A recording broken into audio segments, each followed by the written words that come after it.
மக்களே, உங்களுக்கு ஒரு கருத்து சொல்ல போகிறேன். ஏசாயா 66:13 வசனம் இப்படியா சொல்லுது, ஒருவனை அவன் தாய் தேற்றுவது போல நான் உங்களை தேற்றுவேன். ஏன் ஆண்டவர் இப்படி சொல்கிறாரு இந்த இடத்துலன்னு பார்க்கலாமா? இங்கே பாருங்க, என்ன தெரியுது? சாப்பாடு தண்ணி தெரியுதா? ரெடியாக இருக்குது பார்த்தீங்களா? நான் தூங்கி எழுந்து வந்ததுமே இந்த சாப்பாடு ரெடியாக இருக்குது. யார் வச்சான்னு பார்க்குறீங்களா? இது எங்கள் அம்மா தான் வச்சுருக்குறாங்க. ஸோ இதிலிருந்து உங்களுக்கு ஒரு கருத்து சொல்கிறேன். ஏன் ஆண்டவர் ஒரு தாய் தேற்றுவது போல தேற்றுகிறேன் அப்படின்னு சொல்கிறார். இந்த உலகத்தில் நமக்கு எவ்வளோதான் ரிலேஷன்ஸ் இருந்தாலும் நம்ம தூங்கி எழுந்ததோ நமக்கு பசிக்குன்னு தெரிஞ்சு கரெக்டாக நமக்கு ஃபுட்டு தண்ணி எடுத்து வச்சுருக்குறாங்க பார்த்தீங்களா? அவங்க தான் நம்மளுடைய அம்மா.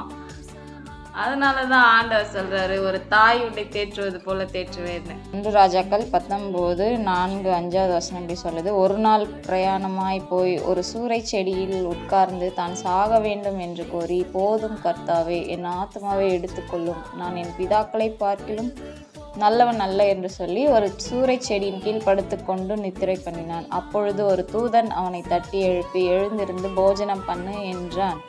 அவன் விழித்து பார்க்கிற போது, இதுதான் முக்கியம் பாருங்க மக்களே, இதுதான் முக்கியம். அவன் விழித்து பார்க்கிற போது இதோ தழலில் சுடப்பட்ட அடையும் ஒரு பாத்திரத்தில் தண்ணீரும் அவன் தலைமாட்டில் இருந்தது. அப்பொழுது அவன் புசித்து குடித்து திரும்ப படுத்து கொண்டான்.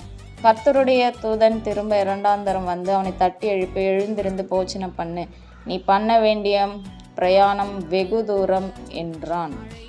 அப்பொழுது அவன் எழுந்திருந்து புசித்து குடித்து அந்த போஜனத்தின் பலத்தினால் 40 நாள் இரவு பகலும் ஒரே பெண்ணும் தேவனுடைய பர்வதம் மட்டும் நடந்து போனான். ஸோ இதுதாங்க அது. அவன் தூங்கி இருந்து விழித்திருந்து பார்க்கும்போது ஒரு தாயை போல எலியாவை ஆண்டவர் தேற்றிருக்கிறார். சிலர் சொல்லலாம், எனக்கு எங்கள் அம்மா அப்படி இல்லையே அப்படின்னு. அதுக்கும் ஆண்டவர் ஒரு வசனம் வச்சிருக்கிறார் பார்த்தீங்களா? ஏசாயா 49:15 வசனம் பாருங்க, ஸ்திரீயானவள் தன் கர்ப்பத்தின் பிள்ளைக்கு இறங்காமல் தன் பாலகனை மறப்பாளோ? அவர்கள் மறந்தாலும் நான் உன்னை மறப்பதில்லை.